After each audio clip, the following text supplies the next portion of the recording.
this is an iHeart podcast. Guaranteed human. With no fees or minimums on checking accounts, it's no wonder that Capital One Bank Guy is so passionate about banking with Capital One. If he were here, he wouldn't just tell you about no fees or minimums. He'd also tell you about how Capital One cafes are open 7 days a week to assist with your banking needs. Yep, even on weekends. It's pretty much all he talks about, in a good way. What's in your wallet? Terms apply. See CapitalOne.com/bankguy. Capital One N.A., member FDIC. Work can be a little weird. Cringy training seminars, coworkers who won't stop talking about their plant, forgetting the mute button at an inopportune moment. We have to deal with a lot on any given workday. Sometimes it can feel hard to thrive and move forward in your career. Well, that's where LinkedIn comes in. LinkedIn helps you get ideas and insights from experts in your field, connect with people professionally, grow your network, and access tools designed to help you find the right fit for your next role. Whether you're just getting started, figuring out your next move, or looking to accelerate your career, LinkedIn is built to support you at every stage, because LinkedIn is the network that works for you. Visit linkedin.com/knowstuff to learn more. Hey there, it's your old pal Josh, this week's curator of SYSK Selects, and this week I've selected how breast implants work. It's a pretty great vintage episode. It has it all: science, pop culture, history, surgery, all sorts of weird stuff. And this episode is the origin of when I realized that Chuck says the word tattoo really oddly. So enjoy it. Take care. Tattoo. Welcome to Stuff You Should Know from HowStuffWorks.com.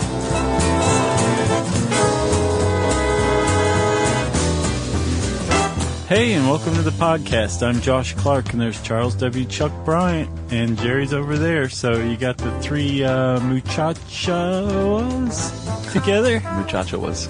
Well, muchachos and muchacha. Yeah. Is that right? Is muchacha a girl? Muchacho. It makes sense to be muchacha. Probably. That's generally how it works, right? Yeah, but I also may have just made up a word in Spanish. It could be a snack food. Muchachas. That the sounds saltiest.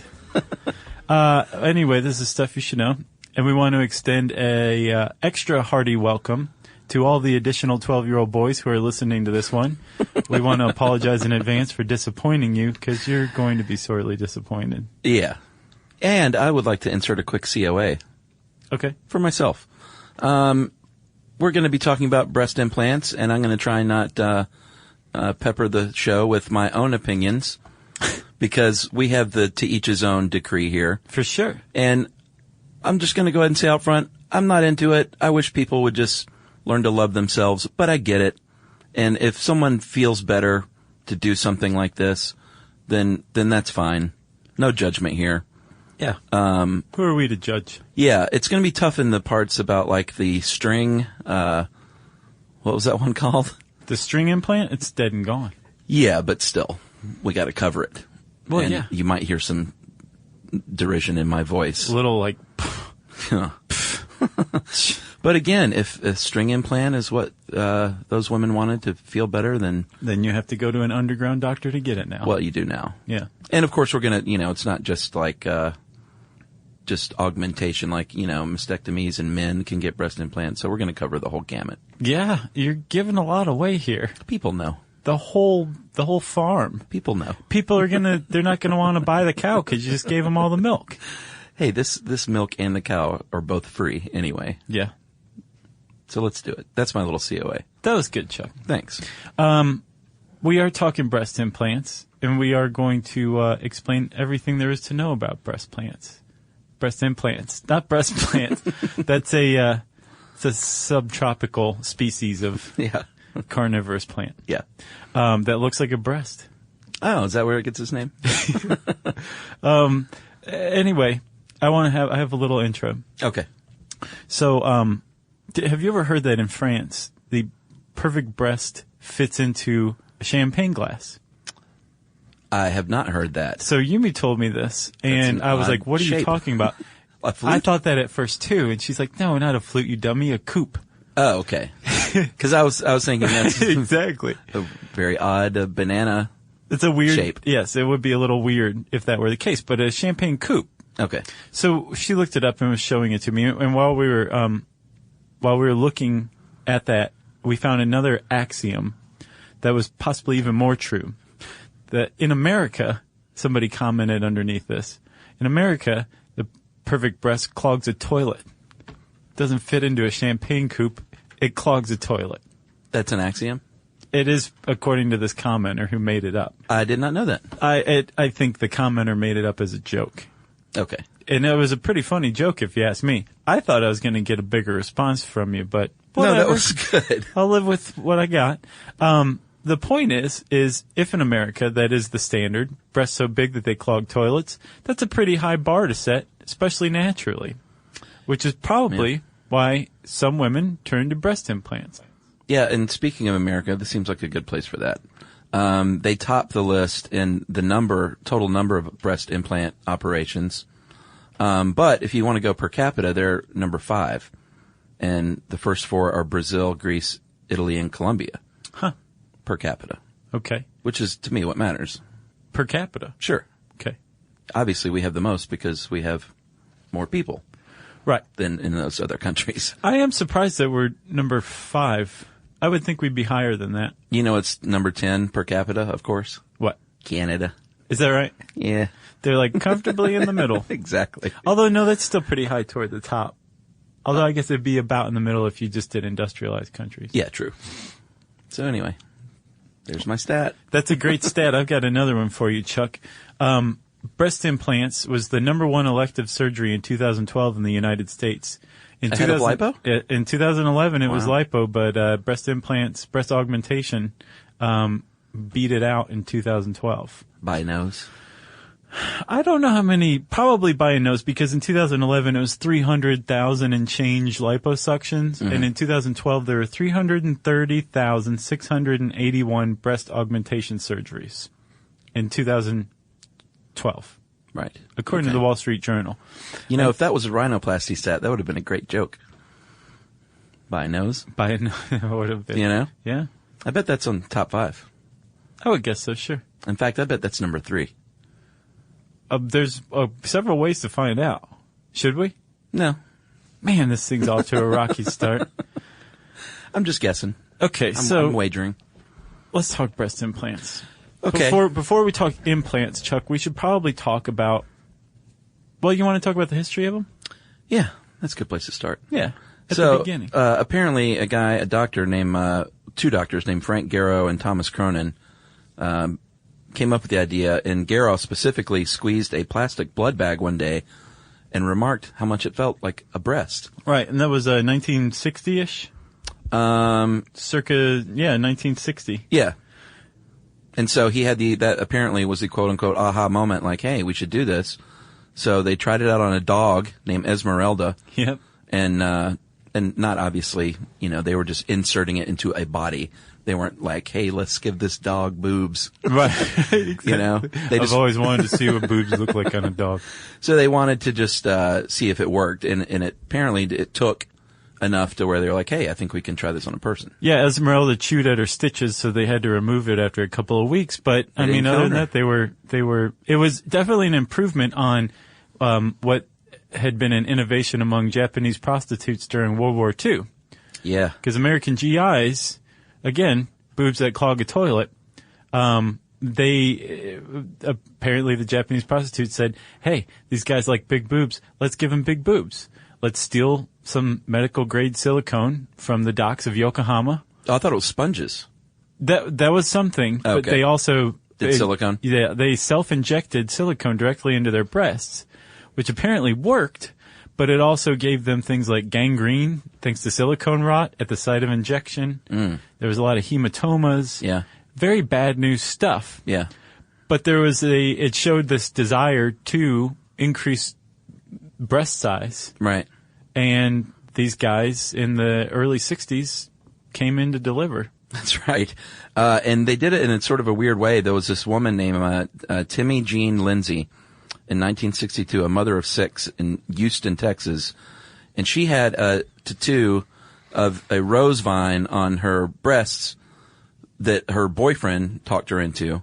broke up with the boyfriend and was like, I kind of really don't want this anymore. Went in to get the tattoo removed, and She had it changed to Wino Forever. yeah, exactly. And Why are you saying tattoo? huh?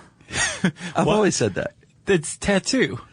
Tattoo, no? No. No, okay. I mean, if you say it like that, again, to each his own. If you want breast implants, fine. If you want to say tattoo, fine. Right. But I couldn't just sit here and pretend like I didn't notice that you were saying tattoo. I've said that plenty of times, and you ignored me, so.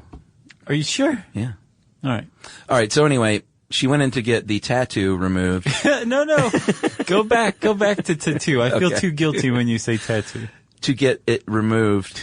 And What? What'd she get removed? the tattoo. Okay. And she said that they said, "Hey, we got this new thing called breast implants. Would you like to try it?" And she said, "Well, my ears stick out too much. If you pin my ears back some, I'll let you use me as a guinea pig." Basically, She knows how to bargain. yeah. And that's what happened. That's the first breast implants were sort of a bargain like that. She went from a B cup to a C cup. That is correct. And this was at a time when women wore pointy cone bras and stuff like that. There was a big emphasis on big boobs. Marilyn was big. Yeah, they had falsies even, like the padded bras. Yeah. So there was, this desire to increase your bust size. Sure. And to do it permanently. It was there, and it just kind of took off like a rocket ever since then, ever since the first procedures. The problem is there were all sorts of lawsuits associated with it too, especially because they were using medical grade silicone that's derived from silicon, which is a mineral that apparently makes up about 14% of Earth's crust, mixed with oxygen to create silicone, which was originally a trade name of this medical grade silicone gel created by GE. Yeah. And the early implants would rupture. And there were a lot of lawsuits against some of the manufacturers, specifically Dow, who shelled out like $3 billion in payouts in just like the course of a decade. Yeah, and well, I guess we may as well go ahead and let the cat out of the bag. In 1992, they finally, FDA said, actually they had put a voluntary moratorium. They were like, basically asked, can you stop making them? And doctors, can you stop using them? Right. Except in certain cases. Yeah, like there was inconclusive studies. Basically, they never found like hard proof that it could cause illness, but it was enough, I guess, in conclusion, to say maybe we shouldn't push on with this. Yeah, because when the implant ruptures and it's silicone, the body absorbs the silicone, and they're like, it's just there. Well, what happens to the body after it absorbs the silicone? What happened? Right. So since no one knew, they created that moratorium. In 2006, the FDA finally said, there's no evidence that this is bad. Right. So you can go back to silicone. And now silicone implants make up 72% of the implants. Oh, you can get them without any special cases now even? Yeah. Oh, okay. In 2006, they lifted the moratorium. Oh, gotcha. Because for a while it was just like if you had a mastectomy or if you were willing to complications. if you were willing to be part of a study going on 5 to 10 years. And the reason why silicone was so popular, and the reason actually they lifted the ban ultimately, aside from the fact that they never found any real provable medical problems from it, is that it's apparently far superior to the alternative, which is saline filled bags. Yeah, they say apparently the silicone feels better, looks better. It's more natural looking apparently. It moves. Oh my God, I can't believe I just did that. The saline is just kind of like a water filled implant. Yeah. Should we tell everybody? Josh is talking with his hands. That's all we'll say. Yeah. So this is not a video podcast, so that's okay. Yeah. All right. So silicone is back. I don't think I knew that. Yeah. Back in a big way. 72%, man. Wow. That's a significant amount of 330,681. So let's talk about, before we get into like how breast implants work and how they're inserted and all that kind of stuff, let's talk about the breast itself. Okay. The anatomy of the breast, as it will. Apparently you can break a breast down into two different, and by the way, only women have breasts. Men don't have breasts. Right.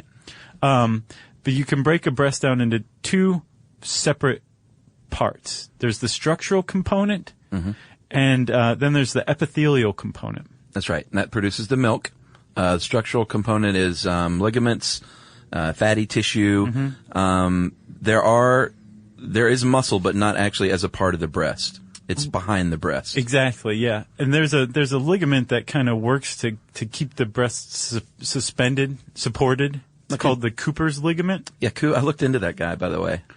What was he like? He was just very big on describing anatomy in the mid 1800s, and he's got a lot of stuff named after him. Oh, really? A lot of diseases, a lot of body parts. Cooper's ankle? Cooper's ligament is one of them.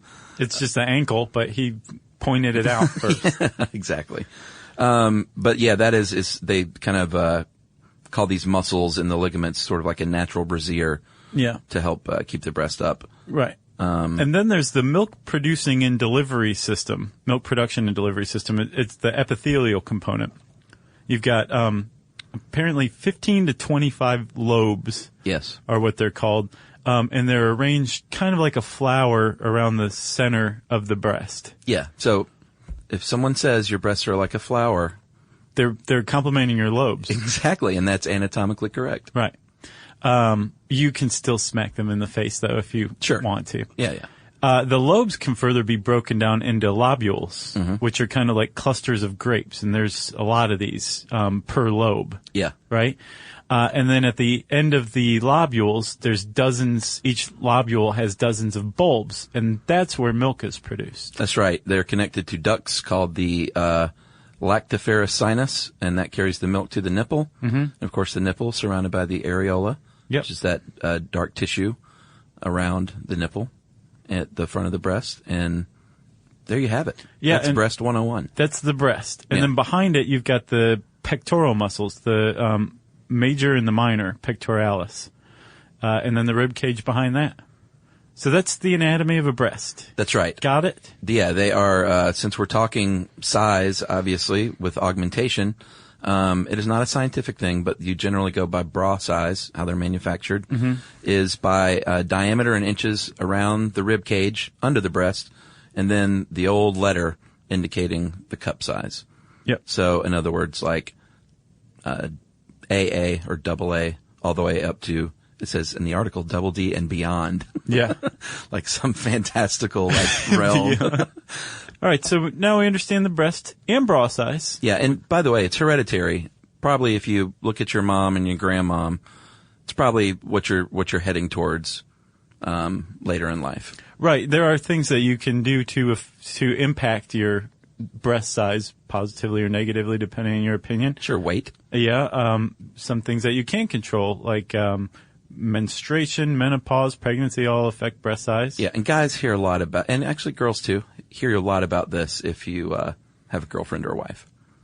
Yeah, but just becomes a common topic of conversation when you like live with somebody for long enough. Well, breasts. Yeah. I mean, they're a thing. They're there. They are there. That's a T-shirt. That's a movie. So, Chuck, now that we have the anatomy of the breast, let's talk about breast implants themselves. Yeah, the actual thing that is implanted. Right. Some people might not know this. I thought everyone knew, has seen them before, but it's not. Has felt them. Has slept with them on their pillow. It's not just like an injection or something. There's not a pill you take. It's an actual physical. Wait. Who thought it was a pill? There's one dude out there that thinks it's a pill. Oh, well, Todd, it's not a pill. It is an actual sac. It is an elastomer shell, which is an elastic polymer shell. Right. And it is generally these days they are empty at first, and they're not full. Although it depends. Well, it depends on what you're after. Obviously. Well, you have the empty kind that they usually roll up when inserting, which we'll get into, or you have the pre-filled, which are not pre-filled to their final destination. Yeah. And they're like a certain size. They can get to a certain size. I think those have fallen out of favor somewhat, but I'm sure. Is that right? Well, yeah, mostly they're not pre-filled these days. Well, there's a lot of benefits to not having pre-filled, again, which we'll get into in a little bit. But okay. The size then would not have to do with what they're already filled with, but what they're finally going to be filled with. And that's usually measured in cubic centiliters, right? Yeah. cc's. as it were. cc's. And 1 cup size for every 175 to 200 cc's. And I guess this is where we should talk about the rice test. Okay. If you want to know what your breasts are going to look like, Yeah. or if you were a man who always wanted to know what it would look like if you had breasts, you Buffalo Bill style. you can do something called the rice test. That's right. Apparently this is the best way to tell. You cut a 12-inch length of pantyhose, although they say you can use like baggies or whatever, but pantyhose is probably the most realistic. Sure. Tie a knot in one end and then use a chart, which you can find online, to basically fill with rice to estimate what you will look and feel like. For instance, about a half a cup is 125 cc's of volume. About 0.6 is 150 cc's and on up, and you can find the chart online. Just under 3 cups, 700 cc's. That's a lot. That's 3 cups of rice. And remember, it doubles in your stomach, so you'll feel full. So they say they recommend to put it in a sports bra, wear that, wear it around, exercise in it, run errands, do whatever you normally might do to get the look and the feel of like, hey, this is what I'm going to look and feel like, and should I continue? Should I not? Right. Are these too big? Are they too small? Ask the grocery store clerk who's checking you out. They're fine, ma'am. Right. It's just rice, everybody. Well, they also say you can use water, instant mashed potatoes, and oatmeal instead of rice. I could see instant mashed potatoes being really good, because aren't they like flaky? It's flaky potatoes. Yeah. I could see that. Rice that's hard. Yeah, that's true. But They should call it the instant mashed potato test. I think that's why they didn't. So anyway, that's apparently how you, and it's obviously you want to work with your doctor to, kind of like Singles. Remember that movie? When Bridget Fonda goes in for breast implants and Bill Pullman essentially talks her out of it. I forgot that part. Yeah. But you're going to do that. You're going to work with your doctor on appropriate sizing. Yeah. It's not going to be like Weird Science, where you just click on the mouse until they're tremendous and large. Yeah.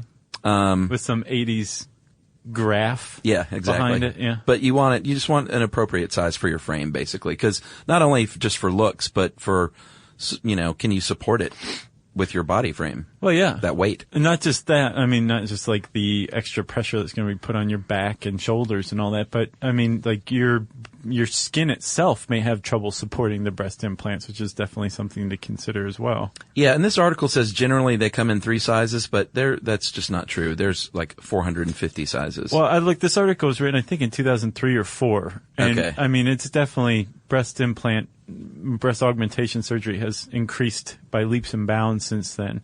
I've seen up to 450 different varieties, and I think that's combinations of shape, size, that kind of thing. Yeah. But yeah, there's a lot of different sizes. Mainly the sizes, again, it's measured in cc's. Mm-hmm. The shape, there's still typically just 2 shapes that I ran across. Yeah. There's round, and then there's teardrop, which is also called contoured. Yeah. Yeah, and basically the round, I guess it depends on who you're talking to. They can be more popular in that they're fuller and there's more cleavage and there's more lift, but they don't look as real. The teardrop shape mimic the anatomy of a natural woman's breast more.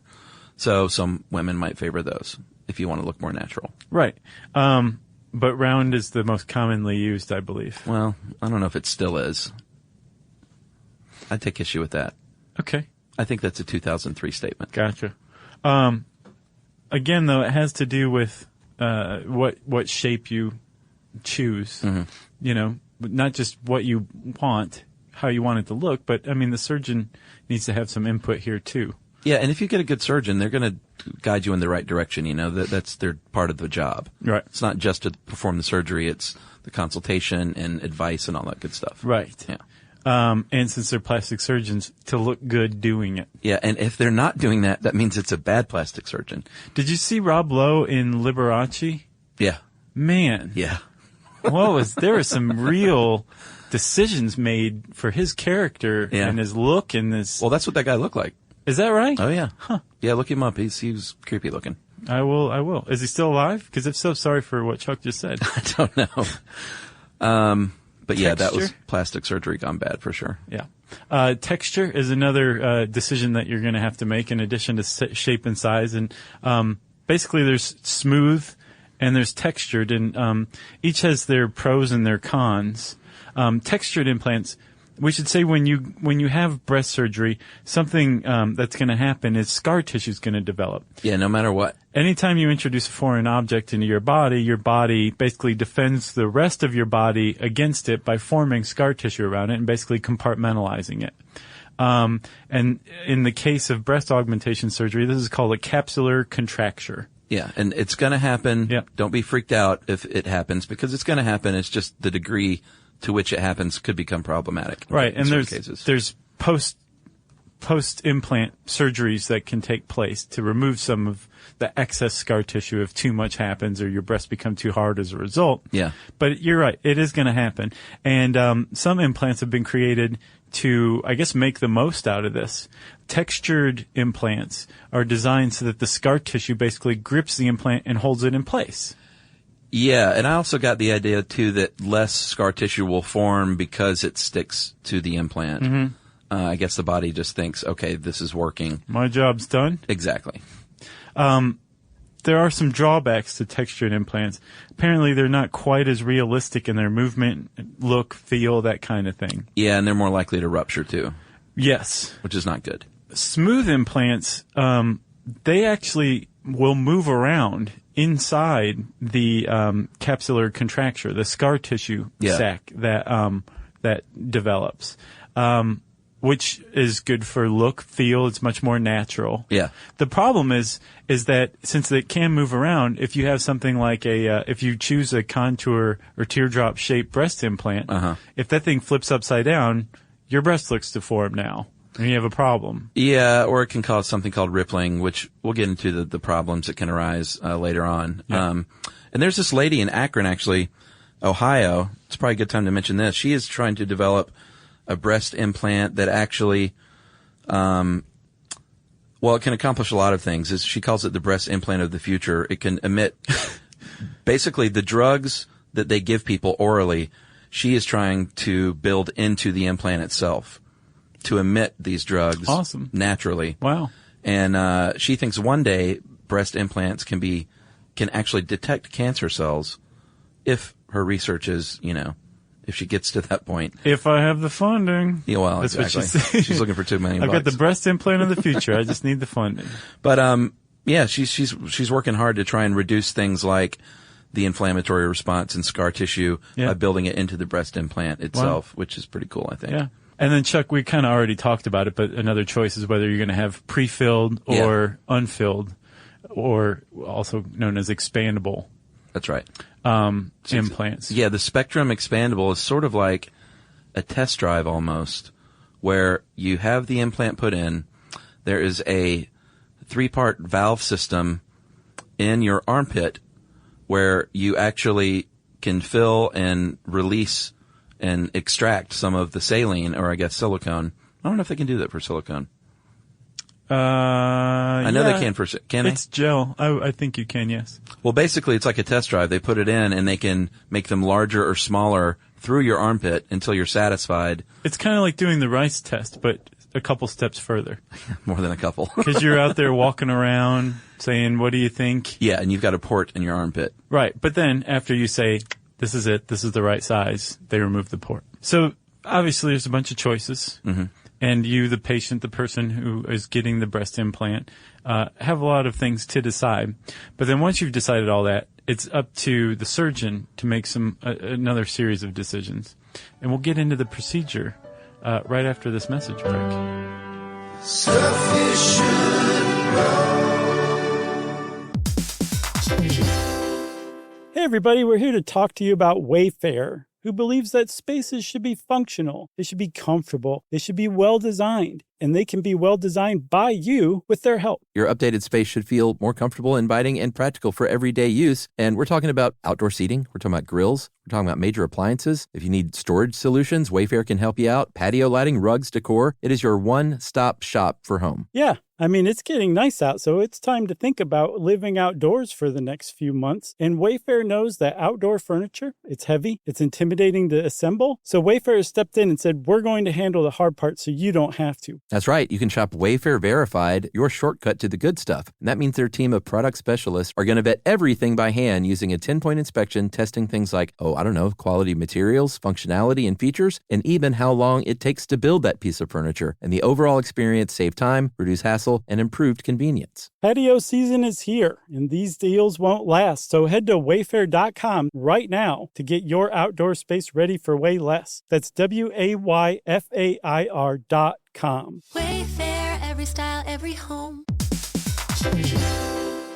Work can be a little weird. One minute you're in a meeting that could have been an email. The next you're trying to decode corporate jargon that somehow means nothing. And don't even get us started on the quick sync that turns into a 45-minute deep dive. Yeah, well, the truth is figuring out your career isn't always straightforward. Whether you're trying to grow, pivot, or just stay relevant, it can feel like you're navigating it all on your own. Well, that's where LinkedIn comes in. That's right. LinkedIn can help you grow your career, helping you confidently navigate your path with insights, ideas, and inspiration from your professional community. You can stay up to date with the latest trends in your field, connect with people who get it, and discover opportunities tailored to your goals, your experience, and what actually matters to you. Whether you're looking for something new or just trying to grow where you are, LinkedIn gives you the tools and connections to move forward with confidence. Because LinkedIn is the network that works for you. Visit linkedin.com/knowstuff to learn more. All right, so back to it, Chuck. Let's talk surgery, huh? Yes. All right. The most important thing they say with a breast implant is not all the other decisions you've made up into this point. But location, location, location. It really is. It's the skill of your surgeon with the placement of the implant. Yeah. Because that's where things will generally go wrong. And there are three choices, subglandular, subpectoral, and submuscular. Yeah. And again, like with everything else, there are advantages and disadvantages to all three. Yeah. Subglandular is behind the mammary gland in front of the muscle. It's the least complicated. You're going to get out of there and recover quicker. If you're athletic, it's probably has some advantages, but you have an increased chance for that capsular contracture we were talking about. You might be able to see it sometimes, which is not good. Like through the skin. Yeah, and it's more vulnerable because it's just kind of right there behind the skin. Plus also there's very little besides the adipose, the fatty tissue, holding it in place. Yeah. So it can produce that rippling thing, which is a sagging that produces basically, what's that called? Like, on your skin when you gain weight and then lose it? I don't know. Stretch marks. Oh, yeah. It looks kind of like that, but I think they're deeper. Okay. Subpectoral's next. Subpectoral, is, so you remember at the back between the adipose, and the chest wall, you've got your two pectoral muscles. Yeah. The one in front, the bigger of the two, the pectoralis major, goes in front of the implant, and the pectoralis minor goes behind it. Yeah, so it's sort of sandwiched in the middle there. Yeah, you have to cut the muscle, put the implant in between them, and then lay it back down. Yeah, and it is, it's going to reduce the risk of that capsular contracture and rippling, which is good.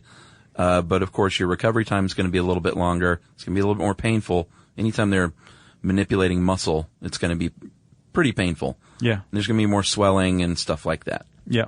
The implant can also kind of droop. There's still a risk that it's going to pull down because it's held in place more than it is with the subglandular. Yeah. But less than the submuscular. This is if you want your implant to not sag. Yeah. You want to go with the submuscular, the third type. Yeah, that is fully behind the chest muscle wall. And it has some great advantages, like it doesn't get in the way of mammograms. Which is a big deal. Yeah, it's a big consideration for sure. Yeah, silicone and saline implants placed in front of or between the muscles can mess with mammograms. Yeah, and you need to tell, by the way, I'm sure you probably know this if you have breast implants, but you should always tell your doctor. Right. You know, if they don't know when you go to get a mammogram. Yeah. Because they have different procedures and techniques that they can, like, work around and stuff. Yes. So, those are the three types of three implant locations. Yeah, and the recovery for the last one is even longer, but it has the same complications as the subpectoral. Anytime you have to incise muscle and manually adjust it, you're going to have a recovery time involved. That's true. Man, that's got to hurt.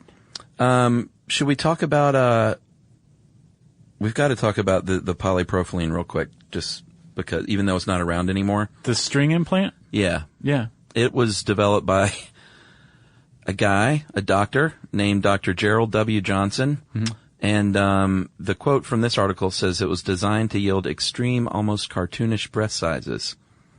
And it basically, the polypropylene absorbed fluid constantly over time. Yeah. And the breast never stopped growing. And it has been banned since 2001 by the FDA. And although they say it was very popular among adult entertainers for a while. Yeah. And this is where I get a little judgy. It was really weird looking. Oh, you saw Sure. some pictures? Yeah. And I don't get it at all. Is it cartoonish? Yeah, very much so. Yeah. So, okay, that's my only judgment. Nice. Yeah, My only judgment is I don't get that one. Researching this article, I wanted to be like, I'm researching breast implants. I'm not a creep. Right. People walk by your desk. Yeah. So Chuck, let's talk procedure. Okay. We're in the operating room. All the decisions have been made. Mm-hmm. Pre-op has been done, prep. And the surgeon's going to start by making an incision. And there's really basically 4 types of incisions that are favored among breast augmentation procedures. Yeah. You've got the periareolar, which is apparently one of the most common ones, but to me it seems spectacularly. It's like there's a lot of room for complications. You think? Yeah, what they're doing. I looked this up. The article doesn't do this justice. The incision is made at where the areola, mm-hmm. which is where it's the brown tissue that surrounds the nipple. Yeah, we talked about that. Okay, so it's where the areola meets the regular colored pigmented skin of the breast. Yeah. But the whole areola is cut and pulled out. Yeah. And then the using a sterile sleeve wrapped around it, the implant is put in through that hole in the front of the breast. Yeah. And then unrolled and the sleeve is removed. But you're going around the milk ducts and all of the epithelial system of the breast. Yeah. It just seems like you're exposing some really important stuff to a lot of potential damage. Yeah. Either mechanical or through infection or whatever. I just don't see much reason aside from the fact that it's very difficult to see the scar because you're doing it where the pigmentation changes. So it's hard to see that difference in that scar. Yeah, well, it also allows for more precise placement of the implant. I see that. And I think it's, there's surgeons doing this. It's not you. So Right. I know it freaks you out, but Right. I think it's the most common for a reason. Okay. So that's one. Yeah, but that allows for subglandular, subpectoral, and submuscular placement. So that's the other advantage is you have all your options open. Yeah. There's also the inframammary fold incision. This one makes sense. Yeah, that also allows for all 3 placement types, and that is just under the breast. So the scarring is not as visible, obviously. Yeah, usually it's where the crease is. Yeah. The big disadvantage to this one is if you are going up so much Mm-hmm. in cup size, if you're going up a lot, the surgeon's going to have to create a new crease for your breast. Yeah. And when making that incision, since you want the incision underneath the breast, You got to stop hidden talking by with the your breast, hands. hidden by the breast, he has to guess where that breast is going to hang now and make the initial incision accordingly. Yeah, that's when it's... So there's a lot of guesswork there. Well, not guesswork, but... because that makes it sound like, educated I guess that guesswork. looks good. Well, no, he has to be like, where is this going to fall? It's a forecasting. Yeah. Educated guess. Yeah, very educated guess, though. Then there's transaxillary incision, which is through the armpit. Yeah, there's no breast scarring at all, obviously.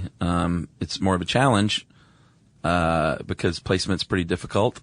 They use an endoscope, And that is not the most, that's not the strangest place. No. The strangest place is through the old belly button. The tuba incision. You can actually get a breast implant through your belly button. Yeah, and apparently you can get a lot of surgeries through your belly button, I think. Maybe that's why it's there. Maybe. It's the new port. Yeah. Tuba stands for transumbilical breast augmentation. And that's a tuba incision, the belly button incision. And basically they cut into the navel at the top, at the ridge, and then they burrow all the way up to each breast, so it makes a V. Yeah. Through your subcutaneous fat. Yeah, like Charles Bronson in The Great Escape. Yeah, and then, yes, and then they use an endoscope to basically tunnel their way through and see that they're going the right way, and they push the implant up through there and inflate it. Yeah. Yeah, that sounds like guesswork. Yes, but apparently that's the one that has the least complications. Yeah, there are a lot of limitations, though. It requires an inflatable implant. Obviously, you can't go through the belly button with one that's already inflated. It can only be used for subpectoral and submuscular. And if there are complications, and it seems like there are, I don't know if I should say often, but it's not rare to have complications and have to go back and have what they call a revision surgery. Yeah. You cannot reuse that incision. No, they're going to have to make transaxillary, periareolar, or inframammary fold. Yeah, if they need to go back in again. And apparently it's pretty rare, like not a lot of plastic surgeons even try this one. I think it takes a lot of skill, and even though the complications, the post-op complications, are minimal compared to the others because your subcutaneous fat in your abdomen apparently heals very easily. Yeah. Just getting there is kind of a problem. So let's say your doctor's ready. You got the first incision. What's up next? Well, you've got your incision, and so they have to cut a path through that tissue. Depending on which one you use, they're either going to work with the muscle or they're not. And they need to separate and create a little pocket for it to sit in. You know, they don't just stuff it in there. Right. They need to create a space. And they have to figure out where that pocket is best going to be depending on the size, shape, everything of the breast implant. Yeah, again, an educated guess. Yes. And you've seen some surgery nightmares with breast augmentation, and that's like Dr. Quack, you know. Yeah. Dr. Nick. Looks good. How about there? Yeah.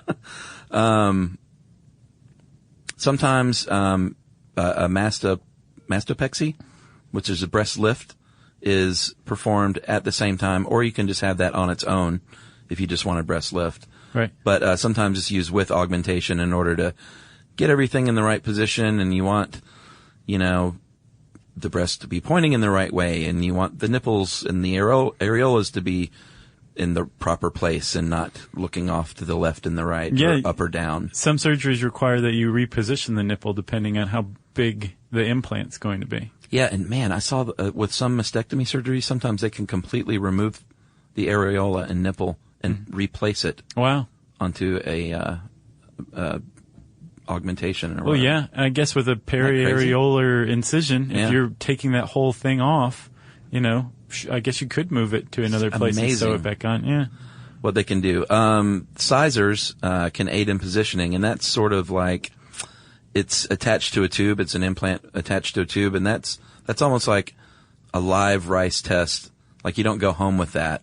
They just put it in there and mid-operation. Yeah, and see what it looks like. It's not the final implant; it's a temporary one. Yeah, and then they pull that out once they say, "All right, that's a good placement for this." So just let me do it for real. Yep. And then, so if you have pre-filled implants, you have to make a larger incision. Of course. And then you fill those up to their full volume. And I think pre-filled textured is even the largest. That's the biggest incision you have to make. Because you also have to make room for this ridged implant that's already pre-filled. And either way, you're going to have to either top off or totally fill up the implant once it's in there. Top it off. Yeah, that's pretty much what it is.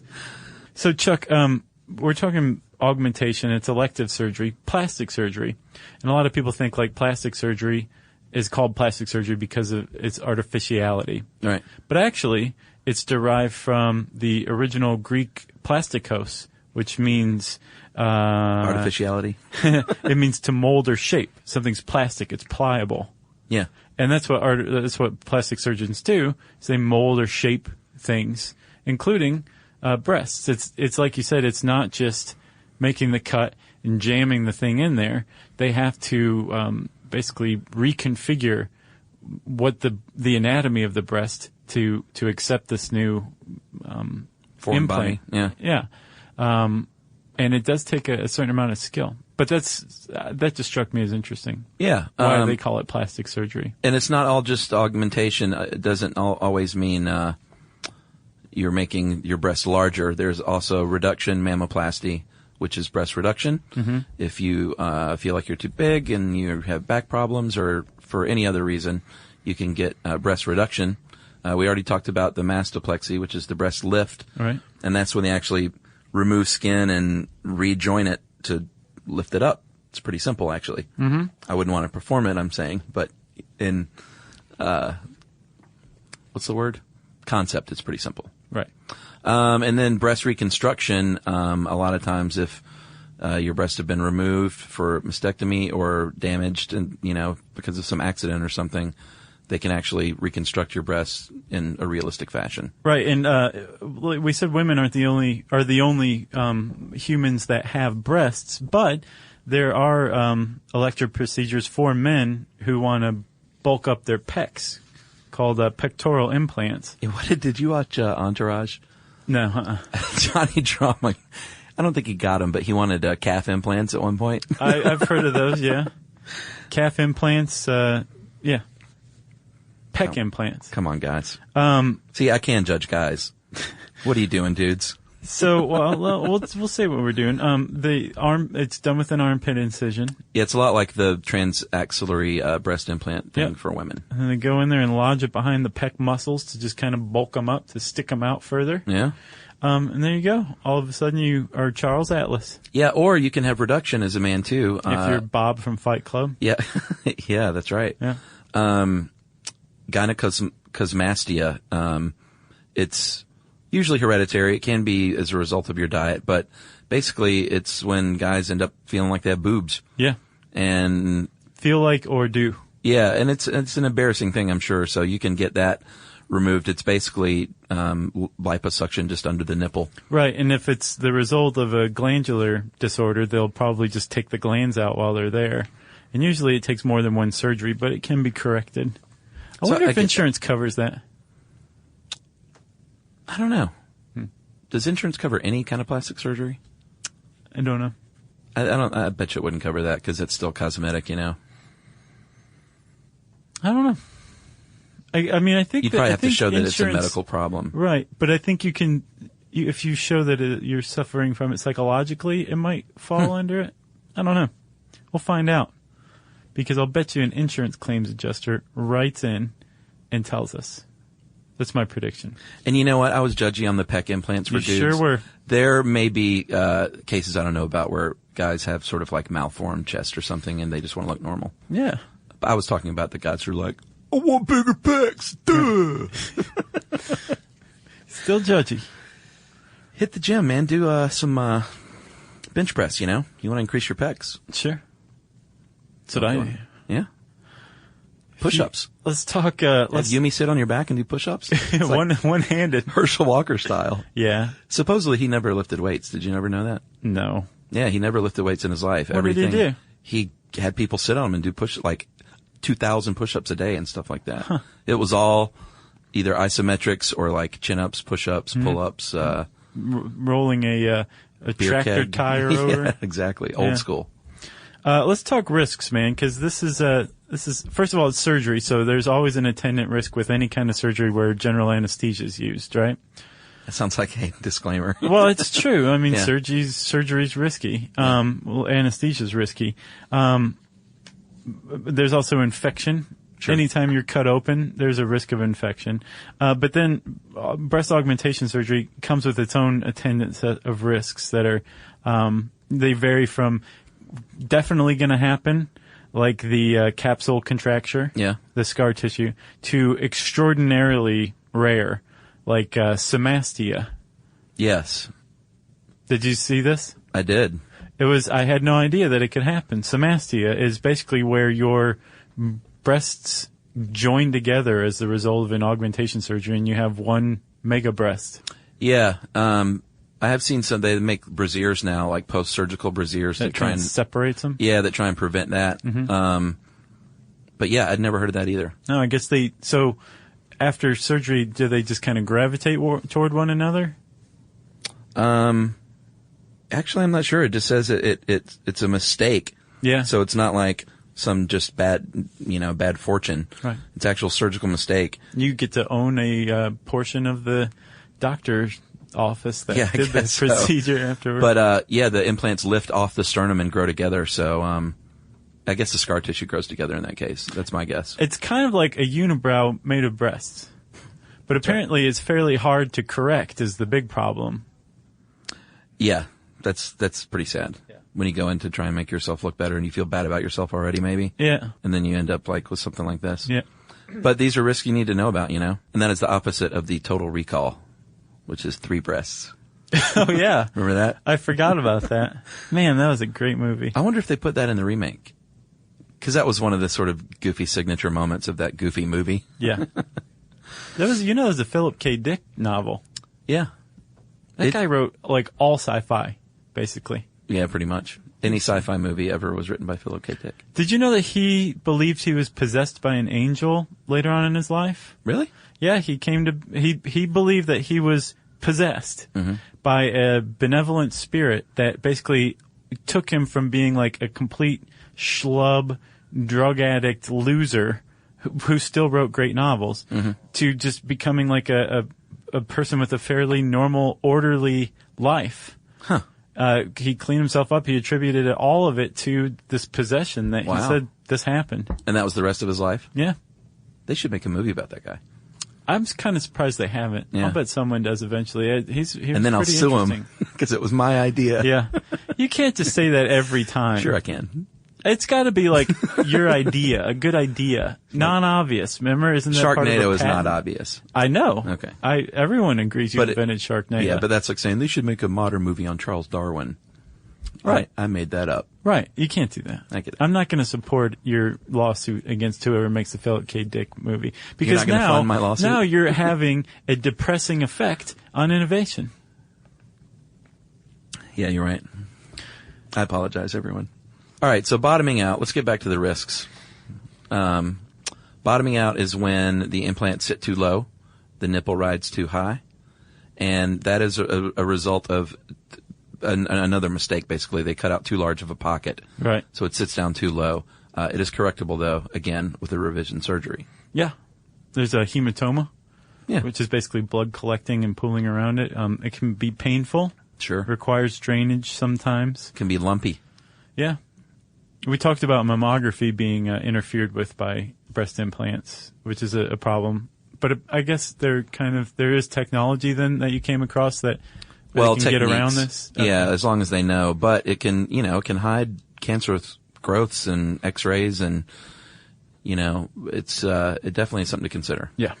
Especially if that's something that runs in your family. You Yeah. know. Necrosis, which anytime you hear that word necros in anywhere, you're headed for bad times. That is tissue death. That is pretty rare, but is really serious. And it usually results in removal of the implant and sorry. Sorry. You can't have breast implants. Large scars, permanent scars. Yeah. It's bad news. Again, the breast implant can rupture. Apparently, most implant manufacturers offer warranties for the the implants themselves. You got to fill out your little card. Sure. Right. And you also mentioned what magazines you like. Yeah, exactly. But there are a lot of things you can do to void said warranty. Yeah. Probably leaning on fences is against the warranty. Just things like that. You have to, once you get your warranty from what this article paints it, you basically you have breast implants now and you have to be cognizant of that, or else they are at risk of rupturing. Yeah, they're not indestructible. Did we talk about seroma? That is just a collection of fluid, pretty minor, and they can usually just drain that. With a needle. Yeah. And then we covered both somastia and rippling. Yeah. And those are the risks. Yep. And you got to consider all that stuff because it happens. And it's probably your worst nightmare if some of that bad stuff happens. Yep. So I think you kind of hit upon it pretty well earlier. You said if you're going to do this, you need to know all the risks. You should be fully informed if you're going to make a decision like this. But if you make that decision, go for it. Yeah, and your choice. In singles, Bill Pullman completely talks her out of it and basically is like, tells her how beautiful she is and how she doesn't need that kind of thing. And it's like this sweet Cameron Crowe moment. Oh, yeah. He wasn't into to each his own. He was turning down money and a potential client, trying to get a date, which he did not get. Oh, I imagine Bill Pullman's pretty well off. Yeah, he probably was. Mm-hmm. What do you think, Secret Life of Walter Mitty? Going to be good or no? The trailer looks awesome. It does look awesome. It looks really, really cool. But, I mean, I've been fooled by trailers before, Chuck. I know. I've been waiting for this movie for a long time. They were going to make it with Jim Carrey like 15 years ago. Huh. I could see that. He would work. One of my favorite stories, so I'm a little bit apprehensive, but it looks good. Who wrote it? It's right there, man. Jeez, I can't even think of it. It wasn't O. Henry, was it? No. It was... Why'd you bring this up? What led you to that? You were talking about Singles. Oh. And I thought that Ben Stiller had directed Singles. Yeah, those Reality Bites. Yes. Yeah. Yeah. Boy, and it's taken me like a lot to remind myself you're not talking about Swingers. Oh, right. So, all those movies, 1990s. What a waste. If you got anything else? I don't have anything else. Oh, I have one more thing. Apparently, breast implants were linked to suicide, an increased risk of suicide, after a certain amount of years of having them. Oh, really? But it just popped up in 2007, and it was found in one study, and it made the news cycle and then just went away. Yeah, and I didn't get a real accurate stat, but the woman in Akron that's doing the breast implant of the future estimated that about 50,000 out of 400,000 that are performed per year do require, have complications and require revision surgery. So that's an eighth. That's probably significant, surgically speaking.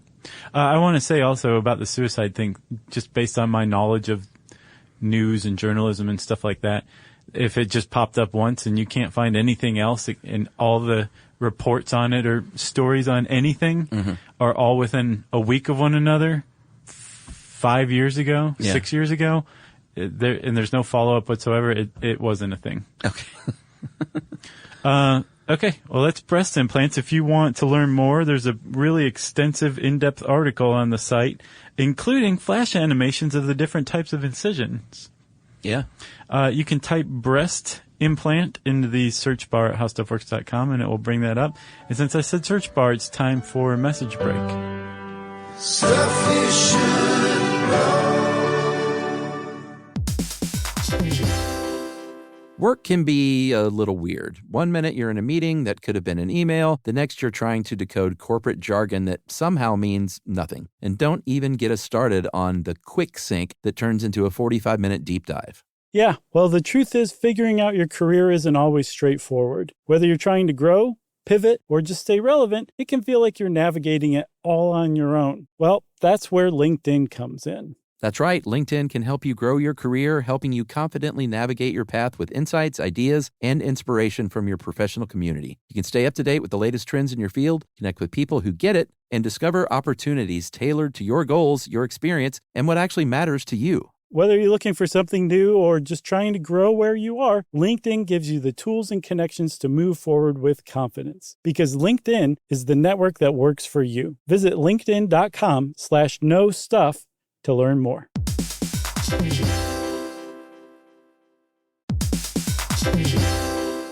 Hey everyone, if you've ever wanted to feel what it's like inside an episode of a show you love, hang with podcast hosts beyond the mic, or swap screens for sunsets with curious like-minded people, then Stuff at Sea is your kind of voyage. That's right. Stuff at Sea is a 5-night, culture-soaked escape where pink sand paradise meets curious minds. Sailing round trip on October 2nd to 7th, 2026 from New York City to Bermuda, this voyage drops you straight into the iHeart Podcast Stuff universe. On top of the adults-only experience you already love, you'll get live podcast episode recordings, behind-the-scenes sessions, themed activations, and more unmissable onboard moments. Yeah, and there's overnight stays in Bermuda, so there's no rush. Just long, sun-drenched days to explore or do absolutely nothing at all. And back on board, curiosity sparks connection through conversations, experiences, and a lineup designed to keep things as thought-provoking as they are unforgettable. Stuff at Sea is part of the new specialty sailing collection that transforms beloved podcasts into immersive at-sea experiences exclusively with Virgin Voyages. Expect more stories, more hosts, and more ways to experience the voices that you love. Book now at virginvoyages.com/stuff. And Chuck, take us out with some listener mail, huh? All right, James Thurber, by the way, Secret Life. Nice one. All right, this is from Todd in OKC, and this is about vulture vomit. Hey guys and Jerry, I just finished listening to the podcast on vultures. It reminded me of a story. A couple of my buddies were going to college at NMSU. Go Aggies. That's New Mexico State. They were driving through the desert north of Las Cruces. I've been there myself, actually. When they came across a small wake of vultures eating some roadkill. 2 of the vultures flew away as the truck approached, but the third was just a little too slow. The poor bird cannonballed into the windshield, which instantly shattered into tiny glass cubes. Jeez.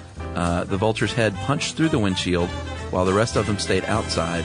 The vulture instantly puked all over the inside of the truck, while my buddy screamed and the truck fishtailed to a halt in the middle of the highway. Wow, that guy painted one heck of a picture just now. I know.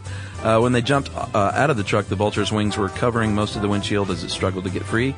They ended up having to pry its head out of the windshield with the handle of a shovel, and believe it or not, it managed to fly away.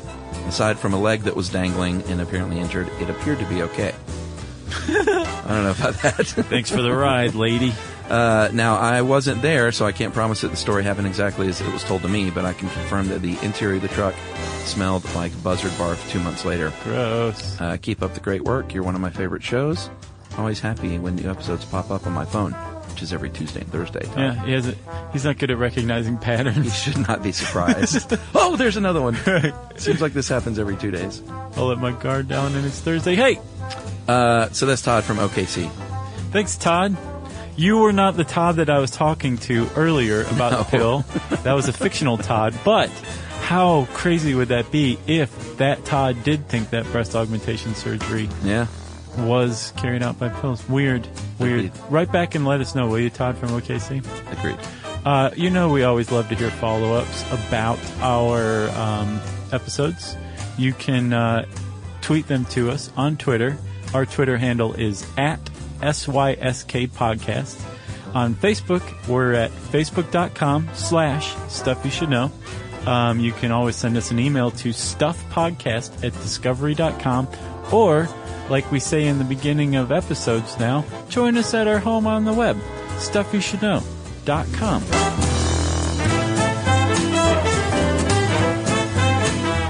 For more on this and thousands of other topics, visit howstuffworks.com.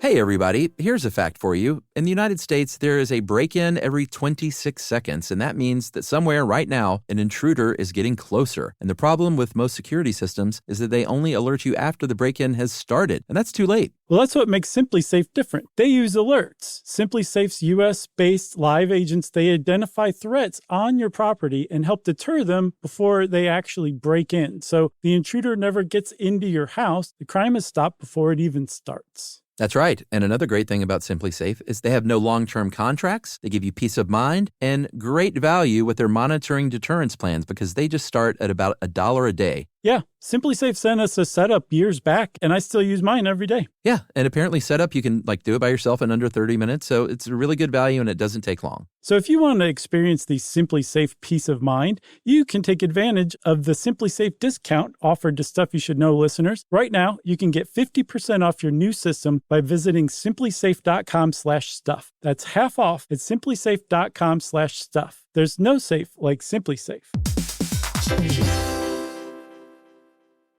Mom, can I have Lingo Kids? Dad, Lingo Kids, please! When did we become the Lingo Kids house? No idea. Last week it was dinosaurs. This week it's... Lingo Kids! Why Lingo Kids? Because it's the best thing ever. We can play games with astronauts, wild animals, and superheroes. With more than 4,000 interactive games, songs, and shows, Lingo Kids is the #1 entertainment platform for young kids. So, no dinosaurs? And dinosaurs! Lingo Kids! Everything kids love. Download it for free. This is an iHeart podcast. Guaranteed human.